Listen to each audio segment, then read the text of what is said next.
नमस्कार बच्चों, कैसे हैं आप सब। आशा करती हूँ आप सभी अच्छे होंगे, स्वस्थ होंगे, खुश होंगे और अपनी पढ़ाई भी अच्छे से कर रहे होंगे। तो जैसा कि आप सभी जानते हैं, मैं हूँ आपकी हिंदी की अध्यापिका रजनी उपाध्याय और मैं स्वागत करती हूँ आप सभी का आईसीटी वर्चुअल क्लासरूम में। और आज हम यहाँ पर एकत्रित हुए हैं पढ़ने के लिए क्लास 6 की हिंदी। तो क्लास 6 की हिंदी में आज हम पढ़ेंगे आपकी पाठ्य पुस्तिका वसंत भाग 1 का चैप्टर 2। चैप्टर 1 हमारा कंप्लीट हो गया था, जिसका नाम था वह चिड़िया जो। तो उसमें हमने चिड़िया के बारे में पढ़ा था, ठीक है। तो अब हम चैप्टर 2 शुरू करेंगे। जो चैप्टर 2 है वो एक कहानी के रूप में यहाँ पर लिखा गया है, जिसकी राइटर लेखिका है कृष्णा सोबती जी। जैसे कि मैंने आपको चैप्टर का नाम बताया, चैप्टर का नाम है बचपन। तो ये चैप्टर कृष्णा सोबती जी ने अपने बचपन के बारे में लिखा है, अपने बचपन के विषय में आप लोगों को बताने के लिए लिखा है।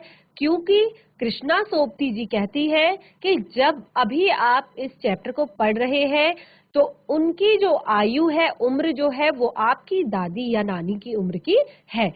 अर्थात उनका जन्म जो है वो पिछली शताब्दी में ही हो गया था।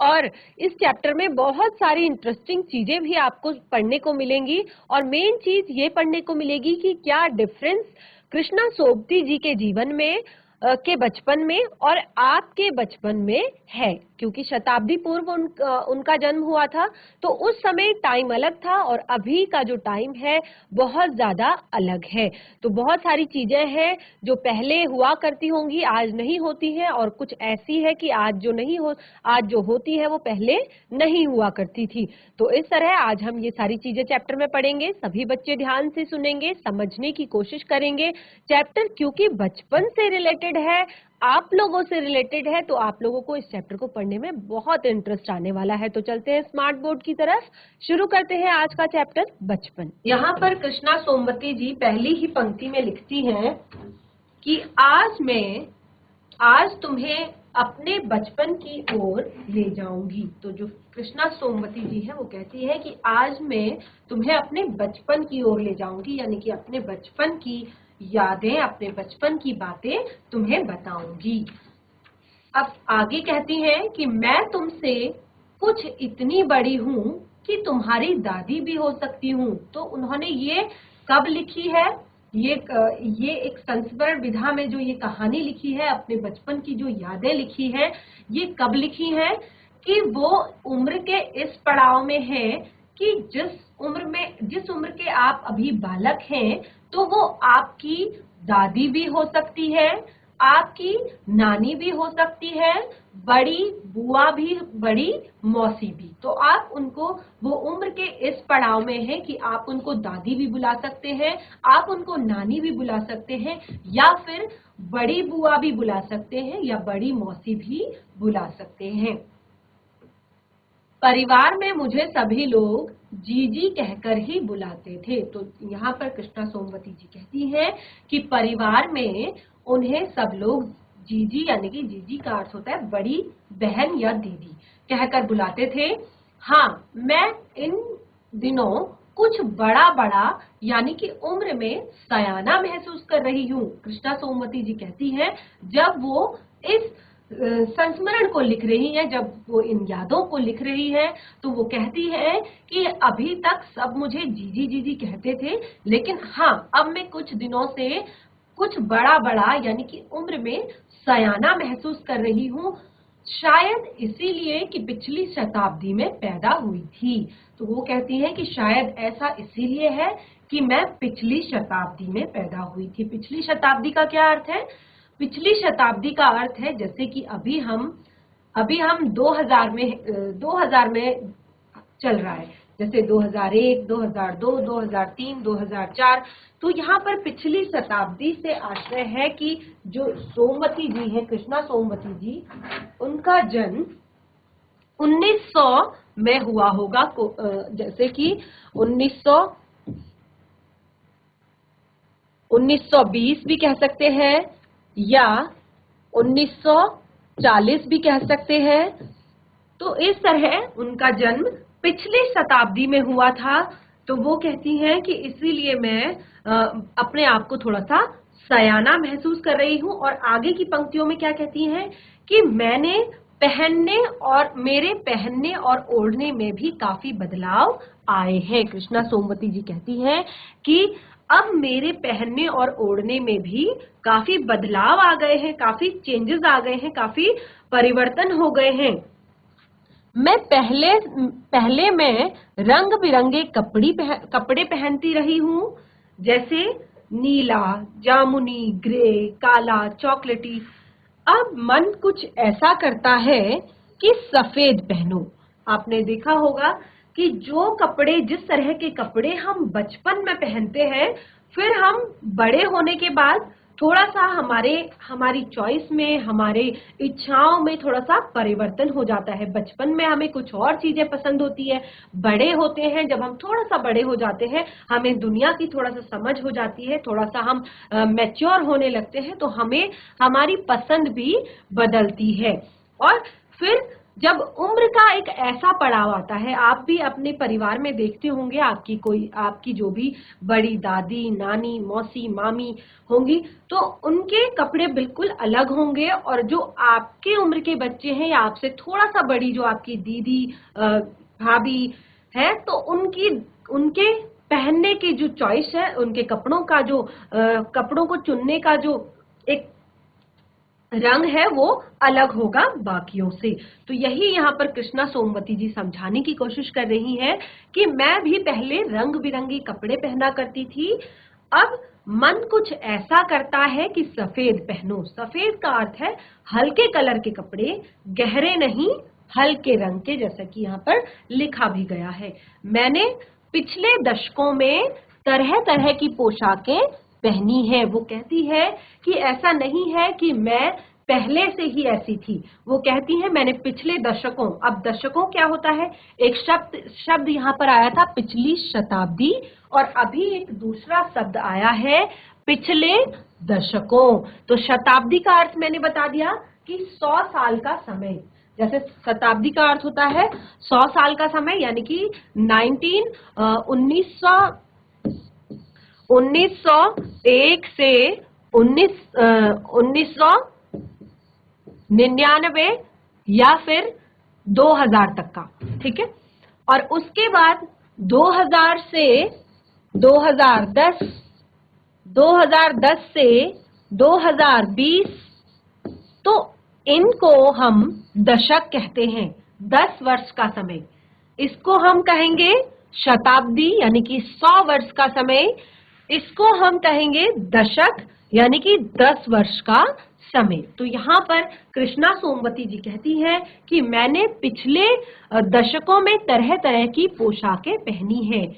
पहले फ्रॉक, फिर निक्कर, वॉकर, स्कर्ट, लहंगे, घाघरे, अब चूड़ीदार और घेरदार कुर्ता। तो वो कहती हैं कि पहले ऐसा नहीं है कि पहले से ही मैं इस तरह की पसंद रखती हूँ। पहले मैं भी बिल्कुल जैसे सभी लोग शुरुआत में बचपन में जैसे पहले फ्रॉक पहनते हैं, फिर निक्कर, वॉकर, स्कर्ट, लहंगे, घाघरे, और अब वो पहनती हैं चूड़ीदार और घेरदार कुर्ते। बचपन के कुछ फ्रॉक तो मुझे अब तक याद है, क्योंकि जैसे कि यहाँ पर मैंने आप लोगों को बताया कि ये संस्मरण विधा में लिखा गया है। तो यहाँ पर कृष्णा सोमवती जी अपने बचपन की बातें कर रही है। तो वो कहती हैं कि बचपन की कुछ फ्रॉकें तो उन्हें अभी भी याद है। बचपन हल्की नीली और पीली धारी वाली फ्रॉक, गोल कॉलर और बाजू पर भी गोल कफ। वो बताती हैं कि किस तरह के उनके कपड़े हुआ करते थे। हल्की नीली पीली धारी वाली फ्रॉक, गोल कॉलर और बाजू पर भी गोल कफ।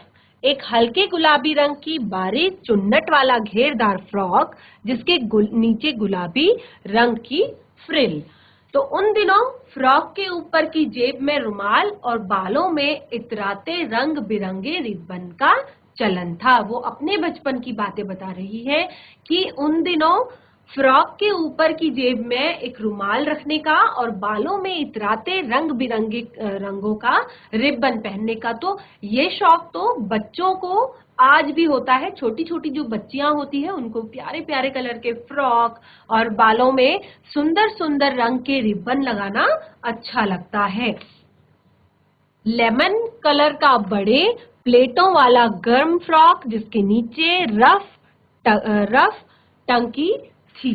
तो यहाँ पर वो अपने कपड़ों के बारे में बताती है और फिर कहती है कि 2 ट्यूनिक भी याद है, एक चॉकलेट रंग का और एक अंदर की कोटी प्याजी और दूसरा ग्रे और उसके साथ सफेद कोटी। तो वो अपने बचपन के कपड़ों का, तो यहाँ पर पता चल रहा है कि जो लेखिका है वो बहुत ज्यादा कपड़ों की शौकीन हुआ करती थी अपने बचपन में। बहुत सुंदर सुंदर कपड़े पहनने का उनको शौक हुआ करता था। प्यारे प्यारे वो कलर पहनती थी, प्यारे प्यारे डिजाइन वो अपने बचपन में पहना करती थी। तो यहाँ पे लेखिका ने अपने बचपन के पहनावे के बारे में हमें बताया है।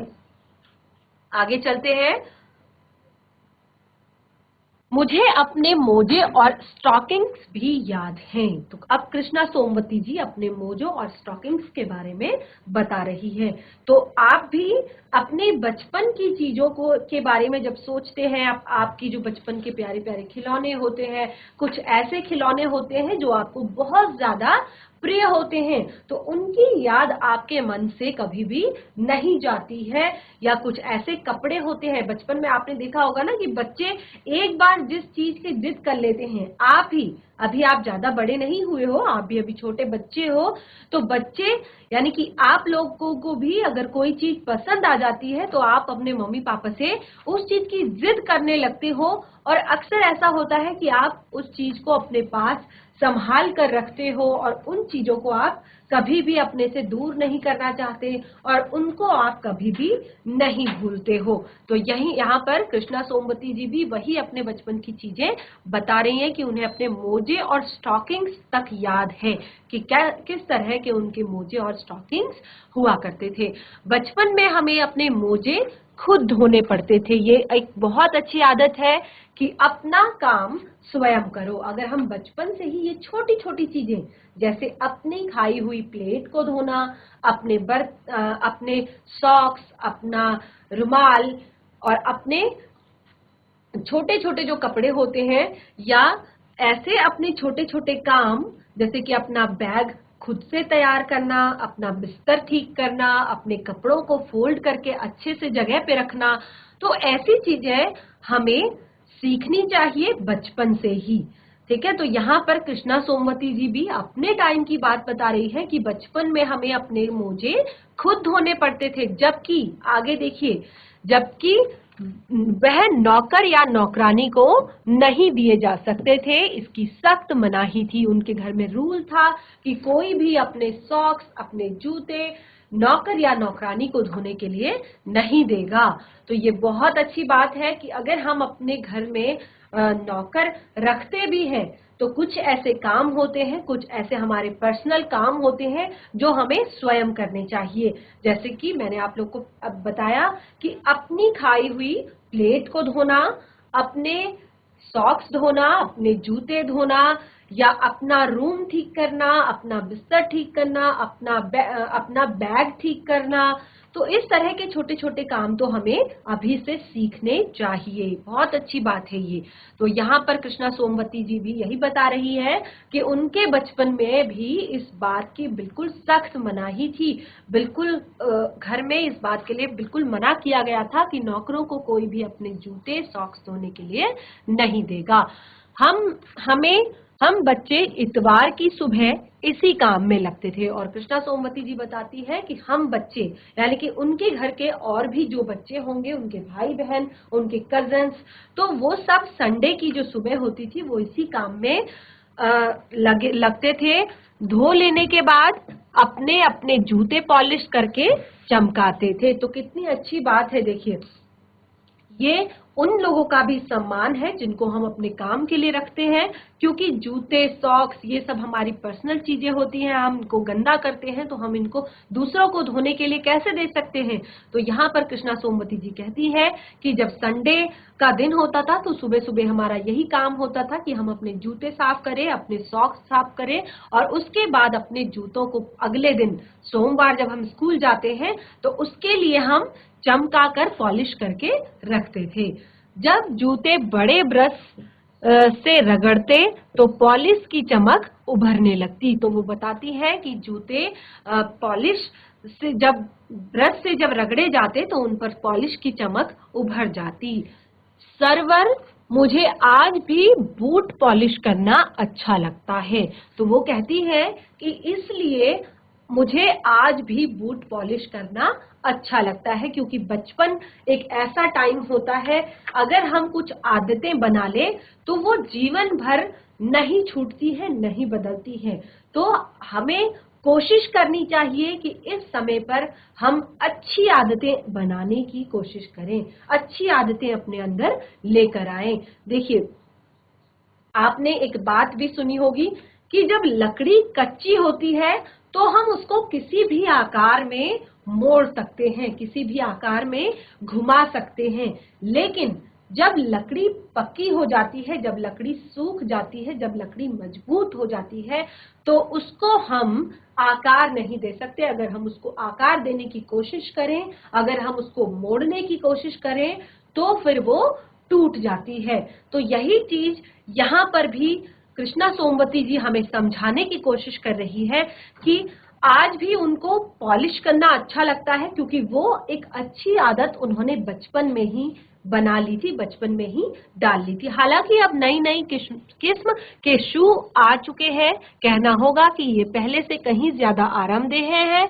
हमें जब नए जूते मिलते तो उसके साथ ही छालों का इलाज शुरू हो जाता, क्योंकि उस टाइम बूट टाइप के जूते चलते थे जो बहुत ज्यादा कड़क हुआ करते थे। तो कृष्णा सोमवती जी कहती हैं कि जब हमें नए जूते मिलते थे तो उसके साथ ही हम छालों का इलाज यानी कि उनके पैरों में उससे छाले पड़ जाते थे, और उसका वो इलाज भी साथ साथ शुरू हो जाता था। लेकिन आज के समय में क्या है, आप देखते हैं, आप स्कूल जाते हैं तो आपके लिए जूते भी, आप अपने ही टाइम में देखिए कि आप तो अभी छोटे हैं, लेकिन अगर इससे 12th क्लास के बच्चे या फिर उससे बड़ी क्लास के बच्चों को थोड़ा बहुत ये चीजें अगर याद हो तो क्या होता था कि बचपन में, उनके बचपन के समय में जूते थोड़ा सा अलग टाइप के होते थे। लेकिन आज के जूते, आज तो हमें अपने जूतों में लेस भी नहीं बांधनी पड़ती है। उसमें वो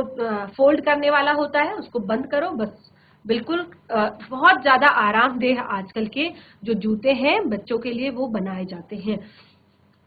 कभी लंबी सैर पर निकलते तो अपने पास रुई जरूर रखते थे, जूता लगा तो रुई मोजे के अंदर। हाँ, हमारे तुम्हारे बचपन में तो बहुत फर्क हो चुका है। अब कृष्णा सोमवती जी एक चीज और बता रही है, वो अपने टाइम की बातें कर रही है, लेकिन वो कहती है कि हाँ, हमारे और तुम्हारे बचपन में बहुत अंतर हो चुका है, बहुत फर्क हो चुका है। जैसे कि वो बताती है कि मैं तुम्हारी दादी की उम्र की हो सकती हूँ। आप यहाँ पर तस्वीर में कृष्णा सोमवती जी को देख सकते हैं कि वो उम्र के किस पड़ाव में आपको नजर आ रही है। हर शनिश्चर को हमें ऑलिव ऑयल या कस्टर ऑयल पीना पड़ता। यह एक मुश्किल काम था। शनिश्चर को सुबह से ही नाक में इसकी गंध आने लगती। कस्टर ऑयल या ऑलिव ऑयल इसको पीना पड़ता था। क्यों पीना पड़ता था? क्योंकि इससे क्या होता था कि पेट उनका बिल्कुल साफ हो जाता था बच्चों का। तो बच्चों को बचपन में कई तरह की दवाइयां दी जाती हैं, जो कई तरह के टीके लगाए जाते हैं। तो कुछ दवाइयां ऐसी होती हैं कि उनके पेट में कीड़े ना हो, कुछ दवाइयां ऐसी होती हैं कि उनका पेट साफ रहे। तो इसी तरह कृष्णा सोमवती जी कहती हैं कि हर शनिश्चर को हमें वो ऑलिव ऑयल या कस्टर ऑयल पीना पड़ता था। यह मुश्किल काम था। शनिश्चर की सुबह को ही हमारे नाक में इसकी गंध आने लगती थी। छोटे शीशे के गिलास जिस पर ठीक खुराक के लिए निशान पड़े रहते थे, उन्हें देखते ही मितली होने लगती थी। मतलब उन्हें देख के ही जी मचलाना शुरू हो जाता था। आप भी देखते होंगे कि बचपन अभी भी कुछ बच्चे ऐसे होते हैं कि उनको दवाई पीना बिल्कुल भी पसंद नहीं होता है। बिल्कुल दवाई देखते ही उनको वो नाक बंद कर लेते हैं, मुंह बंद कर लेते हैं। तो इसी तरह कृष्णा सोमवती जी बताती हैं कि उन्हें भी देखकर मितली यानी कि जी मचलाना शुरू होने लगता था। मुझे आज भी लगता है कि अगर हम न पीते तो शनिवारी दवा तो कुछ ज्यादा ही बिगाड़ने वाला नहीं था, क्योंकि माता पिता बच्चों का हमेशा अपने बच्चों का भला ही चाहते हैं। लेकिन बच्चे क्या होता है कि बच्चे कभी भी इस चीज को जल्दी से एक्सेप्ट नहीं करते हैं। तो कृष्णा सोमवती जी भी बता रही है कि अगर हम नहीं भी उस दवा को पीते तो कुछ ज्यादा बिगड़ने वाला नहीं था, हम ठीक ही रहते शायद। अब अगली पंक्ति में कहती है कि तुम्हें बताऊंगी कि हमारे समय और तुम्हारे समय में कितनी दूरी हो चुकी है।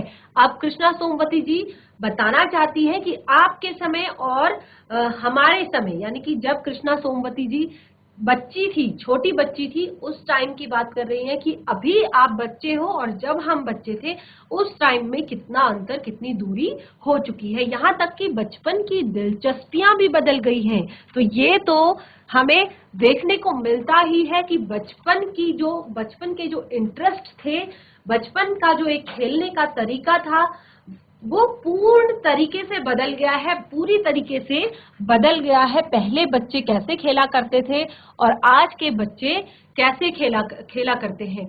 याद रहे उन दिनों कुछ घरों में ग्रामोफोन, रेडियो और टेलीविजन नहीं थे, क्योंकि वो टाइम बहुत पुराना टाइम था, पिछली शताब्दी का टाइम है। तो आज की शताब्दी में ही हम 2021 में चल रहे हैं, 2021 में चल रहे हैं। तो अगर कोई बच्चा 2000 में भी पैदा होता है तो वो अभी 21 वर्ष का हो चुका है।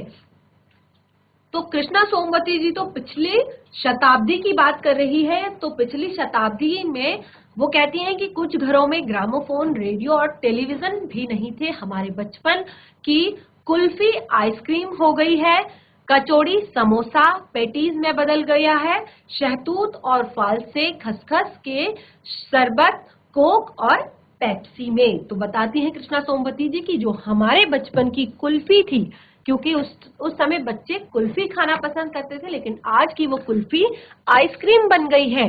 जो कचौड़ियां वो लोग बचपन में खाया करते थे, वो कचौड़ियां अब समोसे पेटीज में बदल गई है।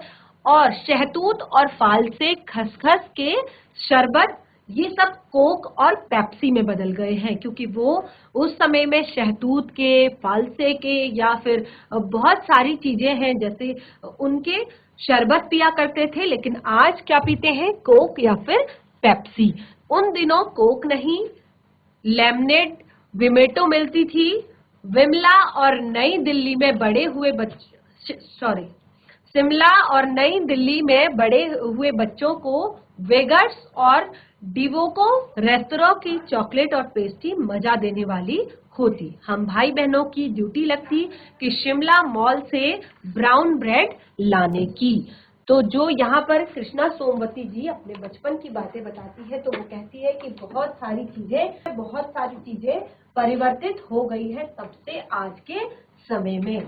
तो आशा करती हूँ आज का जो ये चैप्टर है बचपन, आप लोगों को समझ आया होगा और इंटरेस्टिंग भी लगा होगा, क्योंकि बहुत सारी चीजें आपने देखी होंगी। कुछ चीजें तो बहुत ज्यादा अलग है, लेकिन कुछ चीजें ऐसी होती हैं कि वो सेम होती है और हर बच्चे के लिए आवश्यक होती है, हर बच्चे को सीखनी चाहिए, हर बच्चे के जीवन में होनी चाहिए। तो कृष्णा सोपती जी ने एक चीज जो हमें बताई इस पूरे चैप्टर में, वो था कि कुछ चीजें जो ऐसी होती हैं, कुछ काम जो ऐसे होते हैं, वो हमें स्वयं से करने चाहिए। उसके लिए हमें या फिर किसी नौकर पर या किसी काम वाले पर या अपने माता पिता पर डिपेंड नहीं होना चाहिए, उन पर आश्रित नहीं होना चाहिए। अर्थात उस काम को उन्हें देना ही नहीं चाहिए, वो काम हमें स्वयं करने चाहिए। जैसे कि हमारे कुछ काम होते हैं, हम अपने शूज पॉलिश करना, अपने शूज धोना, अपने सॉक्स धोना, अपना बैग तैयार करना, स्कूल बैग तैयार करना और सारी चीजें, जो आप खुद से कर सकते हैं, क्योंकि टाइम बहुत अलग है, सारी सुख सुविधाएं अभी हमारे पास है,